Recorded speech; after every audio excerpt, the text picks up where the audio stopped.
Former ES Vic Rodriguez said that there's no need for courtesy resignation, to call for courtesy resignation of all cabinet secretaries because the core problem is the president himself. Optics lang daw. Alam mo si Vic Rodriguez, daldal ng daldal yan eh. Do you listen to him? Huh? Why was he taken out of the office? Wala pa siyang 3 buwan. Gusto niya makipag-away, wag na. Ako, matindi ho itong mga kababayan. Napag-aalata ho itong si Lucas Bersamin na fanboy din ho siya. Itong si Atty. Vic Rodriguez. Alam niyo ba mga kababayan, di ho tayo magtataka kung siyang araw, makita ho natin itong si Lucas Bersamin na nagpapakulay na rin ho sa mga live nitong si Atty. Vic Rodriguez. Talagang alam na alam eh. Talagang inaabangan ho nila. Nakabantay ho ang Malacanang sa mga sinasabi nitong si Atty. Vic Rodriguez. At dito rin ho sa video na to, update ho tayo kung ano na nga ba mga kaganapan dyan sa The Hague, Netherlands. At meron hong banat itong si Atty. Kaufman dito kay Marcos Jr.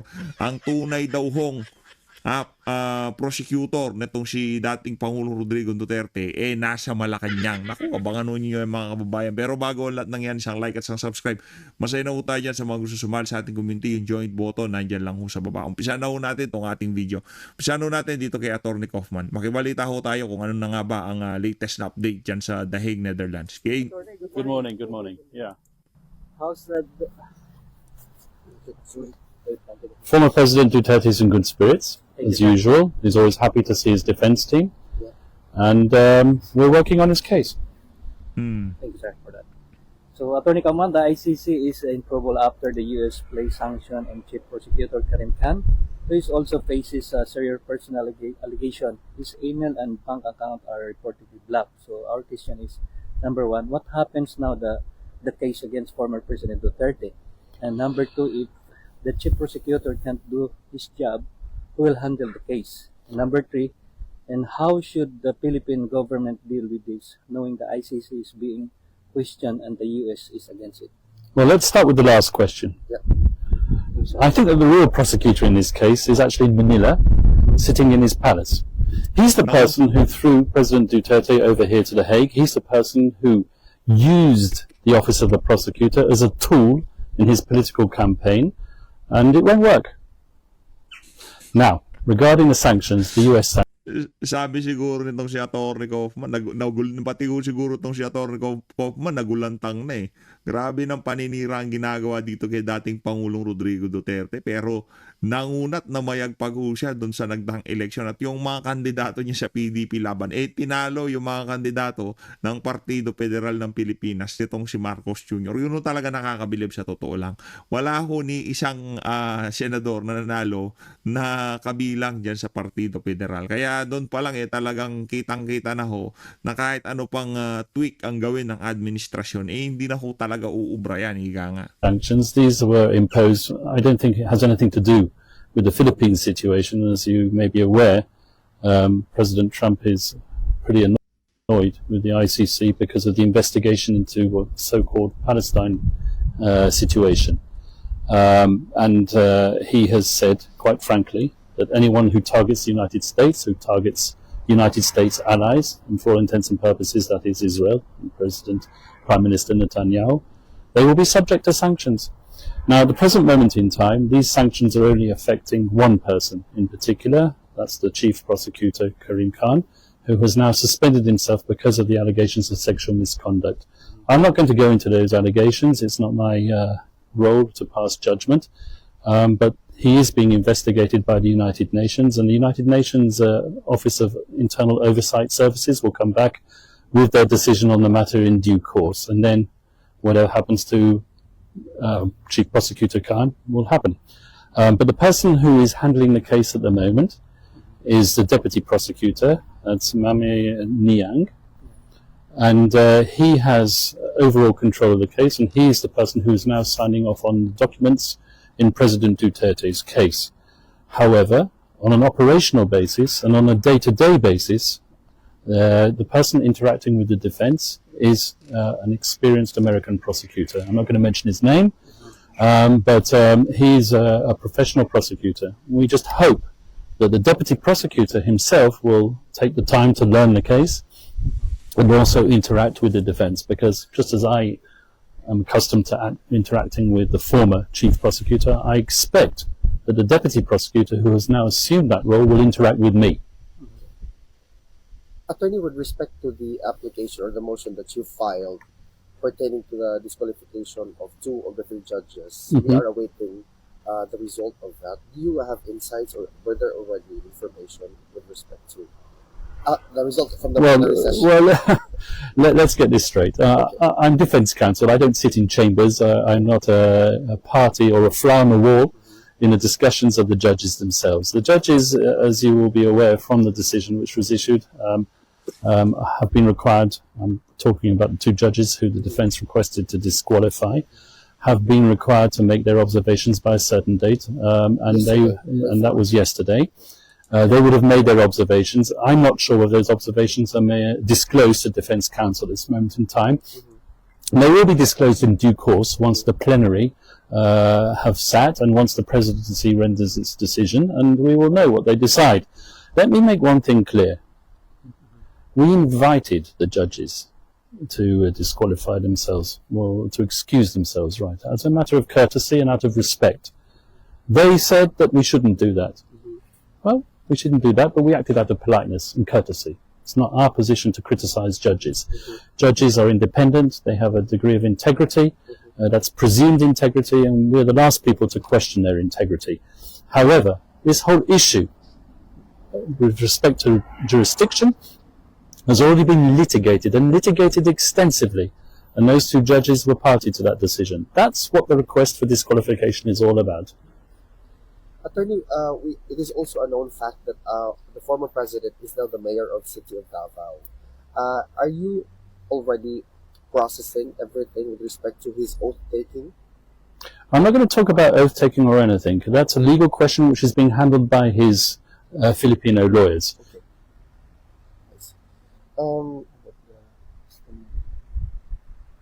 Okay. 73 days. Oh yeah, he's been there for 73 days already, held inside the ICC detention facility, attorney. Do you think that we're looking at years, or hopefully the soonest possible time that he'll be released? As far as I'm concerned, it's always the soonest possible. As I've told you many times before, there are certain preconditions which have to be met before an individual can be released at the ICC. It's not like one of your run-of-the-mill criminal cases where you can post bail and just get out and go home. No, in order for someone to be released here, there has to be a willing state party capable of receiving him onto its territory. And that's what we're looking at. It's a long process. It's something which requires a certain degree of diplomacy. And let me just come back once again to this whole issue of the elections. Okay, people miss the point. The former president won a landslide victory. Yes, As far as I'm concerned, that's a finger in the eye to the people who threw him over here. correct. That's the real point of the elections. It was a protest vote. Yes. Attorney, with respect to the prosecution's request or motions, twice they were granted that the presentation of witnesses will be extended.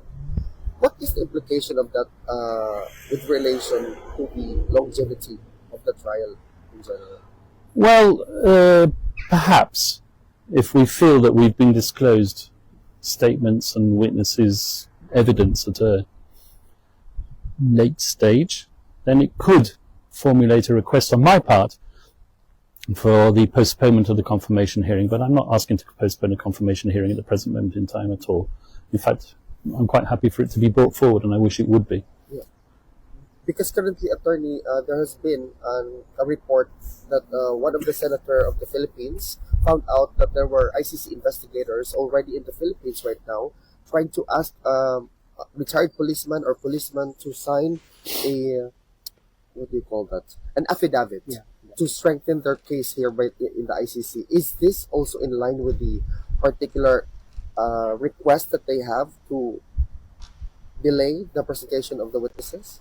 I don't know what's going on in the office of the prosecutor. I've heard these allegations. I'm certainly not going to comment on the evidence in a media interview. I'm not allowed to do that, and I do not propose to do that. But I've certainly heard of these allegations, and they will be processed by the defense team and used in due course. Should the government of the Philippines, the president himself, request for the ICC that our former president be brought back to the Philippines. Can that be facilitated? Yes. Thank you. Attorney, is there Grabe, pwede pala ho yun mga kababayan. Pwede ho palang mag-request itong si Marcos Jr. para mapauwi itong si dating Pangulong Rodrigo Duterte. Ano ho kayang sasabihin na naman itong si Marcos Jr. sa mga banat na to nitong si Atty. Kaufman, no? Kaya kung diyan tayo mag-umpisa. Mag-umpisa tayo diyan sa pag-uusap na maipabalik sa Pilipinas itong si dating Pangulong Rodrigo Duterte. Hanggat hindi napapauwi dito si Tatay Digong, wag ho muna tayong nga. Wala ho muna tayong pwedeng pag-usapan. something that you want to address the Filipino community all over the world with respect to what's happening, what we see as an illegal detention and a curtailment of his freedom as a Filipino citizen? I want to tell the Filipino community around the world who support the president to keep your spirits up, to support him, but to support him lawfully Yes. and with all respect for due process, the judges and the victims, who I've said time and time again have an important role to play in this case, Yes. and they have a right to have their voices heard. So respect that. Has nothing to do with his innocence. We will fight for that, and we will hopefully bring him home soon. Thank you very much. Attorney. Have a great day. God bless you, sir. Maraming salamat dito kay Atty. Kaufman. Ayun naman ho mga kababayan, kung narinig nyo ho yung napakahusay na abogado na yan, pakinggan naman ho natin itong palsipikadong naging Chief Justice. Naging Chief Justice ho ito si Bersamin, di ba? Pakinggan ho natin kung paano niya ipagtanggol ang kanyang amo na si Marcos Jr. Kaugnay dyan sa mga natanggap ho niyang batikos doon sa kanyang ilinabas na courtesy resignation sa kanyang mga kabinete. Courtesy resignation, di ba? Ano nga lang yun Ika nga dahil masyado na namang maraming napupuna ang ating mga kababayan sa kanyang administrasyon, kailangan na naman ho ng diversionary tactics. Magtatawag ka ng courtesy resignation. Ngayon nagsipasa ng resignation yung mga gabineto mo. Hindi mo naman tinatanggap yung iba. Kung talagang gusto mong magkaroon ng pagbabago dito sa bansa na to, Marcos Jr., ikaw mag-resign. Diba? Hindi yung kung sino-sino pinagre-resign mo. Wala naman silang kinalaman niya sa mga kapalpakan na nangyayari na yan. Lahat ng nangyayari na yan sa administrasyon mo, kayong dalawa ni Bersamin ang dapat sisihin dyan. Ito, pakinggan natin to si Lucas Bersamin. Walang issue na corruption dyan. Maybe there is just a perception, I don't know how fair or unfair that perception is, na mas ma-limit siya sa labas ng bansa. Yun ang recurring na pinapadating sa amin. Ngunit wag na natin siyang husgahan, no? Whether inefficiency yan o hindi, that's not up for us to do. But the evaluation showed that it was time to have her rest muna. So nag-underperform nga po. Underperform siguro ang tawag dyan. Oo, kasi kung may expectations ang presidente and you do not perform, ang messaging is underperformance is not going to be allowed. Oo. Yung kay Secretary Acosar, hindi mo rin masabing ko Inaabangan ko kung pagbibitiw itong kay J. Ruiz dito kay itong si Anticler, ayaw natin mag-resign yan. Yaang si Larry Gadon ano ho yan, kumbaga, kung magre-resign yan si Larry Gadon, matagal na dapat nag-resign yan. Paswelduhan, wala namang ginagawa sa pamahalaan, di ba? Pero malulungkot ho tayo kung sakaling yung mga individual na yan, hindi na ho natin makita sa administrasyon ni Marcos Jr. Sila lang naman ho kasi yung mga individual na para mapag-usapan yung mga kapalpakan ni Marcos Jr. Kailangan magsalita ng dalawang opisyal nitong si Marcos Jr. corruption yan, wala. Hindi mo rin masabing underperformance, under-delivery. Alam mo, napakataas yung nilagay niyang standard niya when he accepted the job. But you know, he is a very efficient he was very efficient in the private sector, and we expect that the President expected na makapag-deliver siya.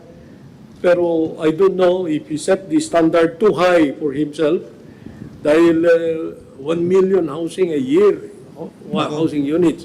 There may have been obstacles in his way. which were beyond his control and beyond the control of government. But to us now, because of the results of the election, it's time for the president to take him out there and bring another one who might make a better performance. Ganyan ang tingin ko dun sa kaso ni Secretary Acosar. Wala namang masamang tinapay yan si Secretary Acosar. Mga mare-retain naman po, are there new instructions from the President? Because in his message in demanding and calling for the submission of courtesy resignations, there was a sense of urgency. He wanted results and he wanted them fast. Ano ho kaya yung, sabi niyo nga, soldiers kayo, ano ho yung panibagong marching orders ng Pangulo from here on? Pag-usapan muna natin yung mga in-announce ko na maritain, yung economic team. Ano? Ang marching orders ni Presidente dyan is to enhance yung ating economic situation. Akala mo kung makapagsalita itong si Boy na merong marching order itong si Marcos Jr., akala mo talagang merong meron silang ginagawa. Anong marching order? Nakanang tokwa, di ba? Yan ang problema dito sa administrasyon na to. Puro ho sila daldal, puro ho sila dakdak. Wala naman hong natatapos. Wala hong nagagawa sa totoo lang. Kaya wala hong kwenta yan. Ika nga ano ho yan, puro kapambobola na naman ho nitong si Marcos Jr. Wala na naman ho silang mapagbalingan ng mga isyong kinaharap po ng ating bansa. Kaya kung ano-ano na naman hong naiisip niyang optics para mapakita na grabe, kawawa naman presidente, sobrang bait niya, linuloko siya ng mga gabinete niya. Walang alam si Marcos Jr. dyan sa mga kapalpakan ng gabinete niya. Di ba ganun ho ang ganun ho ang gusto nilang ipintang larawan dyan sa mga kaganapan na yan. Tuloy natin. To the eyes of the outside world at saka dito sa Pilipinas, yung actual na economic health natin. Si Secretary Balisacan has been performing very well. He has been practically, ang sabi ni Presidente sa kanya, he's a genius. Dahil mahirap mong gawin yung ginagawa niyan sa economic level. Si Secretary Frederick Go sa investments at saka economic matters ay walang may tatawar, hindi mo matatawaran yung kapasidad niya. Kasi he's a very experienced economist and businessman.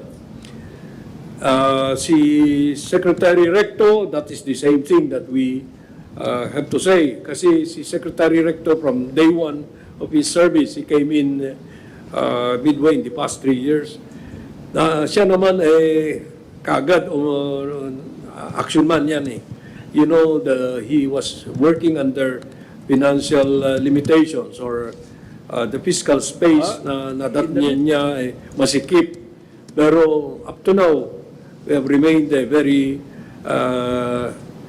active tayo because of the government's prioritization of spending. No? Si Secretary Amina Pangandaman naman, no one can be better than her sa budget DBM. She can deny your request with grace. And that is very important because no one will ever get mad at her. She is considered as the the model for fiscal management, budget. Hindi ka pwedeng umalma dyan. So, the President decided to retain these 5 members of the economic team so that there will be no more problems sa perception about where the country is going. Okay. Next question, ES, Maricela Lili, TV5. Sir, magandang hapon po. Sir, who will replace Secretary Popolotilla in DOE? Will there be changes in OSG? And what's the target of the President? How soon will be the evaluation, the result of the evaluation? Just a while. Yeah. DOE will in the meanwhile be in the hands of an acting secretary, you know. One of the undersecretaries si former Congresswoman Sharon Garin. Any of the other secretaries could have been chosen to become the OIC, but I think, okay. I was corrected. OIC, not acting secretary, no? Kasi ibang kategorya yun. OIC, very effective naman sila. Secretary Lotilla himself suggested that any of his undersecretaries right now could stand in as OIC. Sir, how soon is the what's the target of the president, the timetable Ito na ho. for evaluation? Well, si Presidente, narinig nyo siya, immediate. But you know, humanly possible na evaluation is one at a time. Hindi mo pwedeng i-lump sum yung mga cabinet secretaries because each has a different area of responsibility. Each has a burden that is different from the other, from the next one. If you will give me the liberty of saying, yung pag-evaluate, you must also be careful. Hindi ka pwedeng arbitrary dyan. You know that the President loves us all. And he joked yesterday during that presentation in the Kalayaan Hall when he was saying, I greet also the members of the cabinet. Do I still have a cabinet? Sabi niya, no? But that's not the reality of it. There is an evaluation ongoing now of performance. But each cabinet secretary will be evaluated depende sa tasks, depende sa goals ng kanyang department or agency. Sir, former ES Vic Rodriguez said that there's no need for courtesy resignation, to call for courtesy resignation of all cabinet secretaries because the core problem is the president himself. Optics lang daw. Alam mo si Vic Nako. Rodriguez, daldal Yan ng na. daldal yan eh. Do you listen to him? Huh? Why was he taken out of the office? Wala pa siyang 3 buwan. Gusto niya makipag-away, wag na. Kaya kantyaw lang siya eh. Kantyaw ng For your information, di ho siya tinanggal sa pwesto. Ito talagang si Lucas Bersamin, no? Hindi ho siya tinanggal. Umalis ho siya. Nagbitiw ho siya bilang executive secretary kasi hindi ho niya masikmura yung mga pinagagawa niya ngayon. Kuha niyo ho ba, Executive Secretary Lucas Bersamin, ang dahilan ng pagbibitiw nitong si Vic Rodriguez bilang Executive Secretary dahil hindi niya kayang gawin yung mga ginagawa niya ngayon. Hindi niya ho kayang sabihin yung mga sinasabi niya na yan. Hindi niya ho kayang magpakaaso o magpakagag sa isang tao na puro kalokohan ng ginagawa. Hindi ho niya kayang magbulag-bulagan sa mga kalokohan ng kanyang amo para lamang makakubra ng pera. Hindi ho niya kayang gawin yun. Kung kayo ho, hindi ko naman sinasabi na kumukubra kayo kung ano pa man Pero yun ang karakter nitong si Atty. Vic Rodriguez. Ngayon, diyan sa kaso nyo na yan bilang Executive Secretary, hindi ko alam kung kayo ba masisikmura nyo yung mga ganong klaseng bagay na mga naranasan nitong si Atty. Vic Rodriguez diyan sa pwestong binigay sa inyo ng amo niya dati. Yun. Ano ho, yung kumbaga, kung kayo lang naman, wala naman hong naniniwala sa inyo. Sa totoo lang, dito kay Lucas Bersamin, wala akong kredibilidad yung mama na yan. Ni isa, naging executive secretary ang mama na yan. Ni isang salita na lumabas sa bunga. Kung meron ngang pinakaunang dapat mag-resign sa gabinete ni Marcos Jr., kayo ho yun. Dahil bilang isang executive secretary, isa sa mga obligasyon nyo na iligtas sa tiyak na kapahamakan ang iyong principal. Dahil alter ego kayo. Dahil kayo ang kutawagin ni Little President. Correct nyo ako kung mali ako Isa sa mga obligasyon nyo, panatiliin na laging nasa tama ang mga shot call na ginagawa ng presidente. Pero base ho sa paglilingkod nyo bilang executive secretary, base sa mga binibigay yung payo siguro sa kanya, nagkakahindot-hindot ho ang kanyang administrasyon. So, ibig sabihin, hindi nyo ho nagagawa ng maayos ang inyong trabaho bilang executive secretary. Kasi napakarami hong problemang kinahaharap ng administrasyon. Una na dyan, yung paglilipat ng pondo ng PhilHealth. Dapat nandun ho kayo sa likod ng nitong si Marcos Jr. para sabihin, "Huwag yan sir, mayayari tayo dyan. Mr. President, hindi tayo pwede dyan. Kasi bawal yan. Meron nakasaado sa batas yan. Hindi pwedeng basta-basta kunin yan." O, di ba? No, pero dahil nga naman nagpapapogi kayo, baka kaya nating ikutan yan. Kaya yan, di ba? Baka ganun ho yung mga ano niyo, mga ganun ang payo niyo sa kanya, di ba? O kagaya ho ng mga ng 20 pesos na bigas. Naku sir, masyadong obvious yan na ano ho yan. Ika nga dahil lang sa kasalukuyang eleksyon kaya kayo kaya nagkakaroon ng ganyang klaseng programa ang administrasyon nyo, di ba? O, wag nyo na hong ituloy yan. Hindi ho makakabango sa inyo yan. O, dito sa impeachment ni BP Sara, pwede nyo sabihin bilang executive secretary, "Mr. President, hinalal yan. Hindi naman siya kinakampihan ko si Sara. Hindi magiging maganda ang balik sa inyo niyan." Concern ako sa inyo kasi executive secretary nyo ako eh. Di ba? May isa sa mga obligasyon ko na papugiin kayo sa sambayan ng Pilipino. Hindi basta-basta ika nga gumuho yung political base nyo, yung inyong performance, yung inyong trust and approval rating. Isa ho yan sa pinangangalagaan ng isang executive secretary. Kaya pansinin nyo, mga executive secretary, laging abogado. Kasi pagka mag-uusap ang presidente at executive secretary, o ano yan, sa tingin mo, meron ba tayong dyan? Magkakaproblema ba tayo dyan? Pero ito, siyempre, dating Chief Justice, lahat pwede dyan, kaya yan. Ikutan natin yan, walang problema yan. O, yung kay dating Pangulong Rodrigo Duterte, napag-usapan siguro, cabinet meeting. Ano masasabi mo, Bersamin? O, idaan natin sa Interpol para mapadala sa The Hague, Netherlands si Digong. Ano? Kaya? Kaya yan, sir, kaya.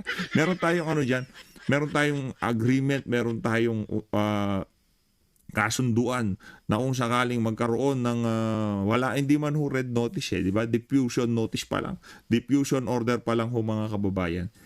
Pinadala na sa The Hague, Netherlands. So, yun na nga ho sinasabi natin. Kung merong mang isang tao na dapat magbitiw sa gabinete ni Bangag, kayo ho yun, Lucas Bersamin.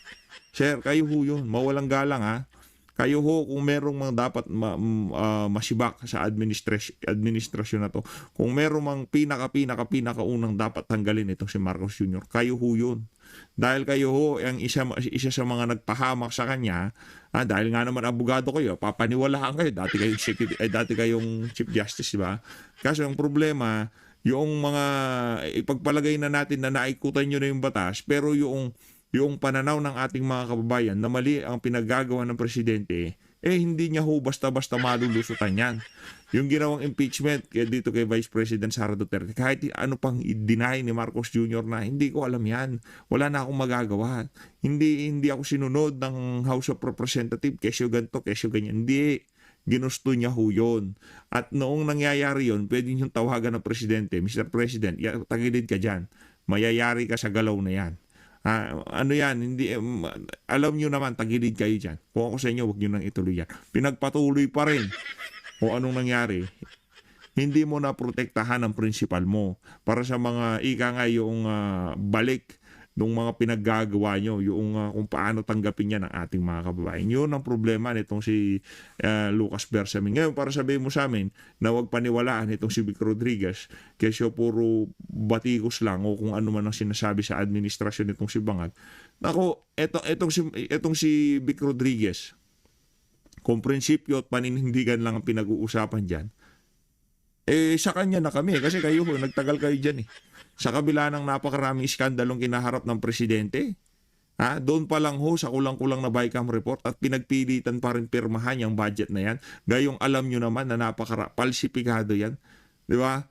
Sino papakinggan namin kung sakaling magsalita kayong dalawa? Sige nga mga kababayan, mag-comment po kayo sa baba. Sino ang mas pinapaniwalaan nyo? Itong si Lucas Bersamin o itong si Atty. Vic Rodriguez? Comment nyo sa baba.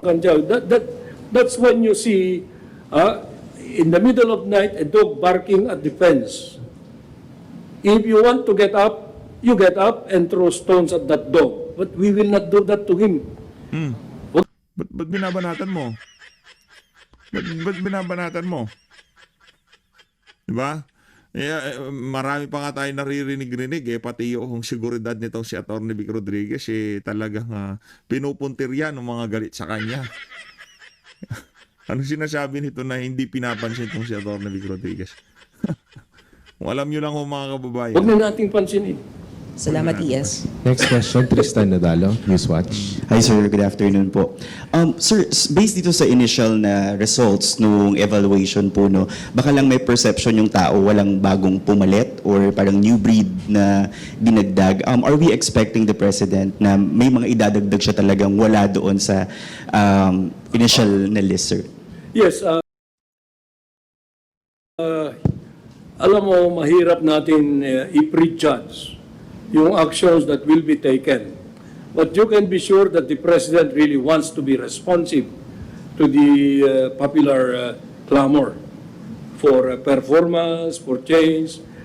Alam nyo, one time, recently lang, sinabi niya na we seem not to be delivering to the common tao because they are the greater number of our people. So, what must we do? We must have action men. So, you can be sure that that is the direction that this, I'm not calling this a purge, it's a cleansing. Dahil gusto ni Presidente talaga, mahal niya ang taong bayan If you listen to him very carefully.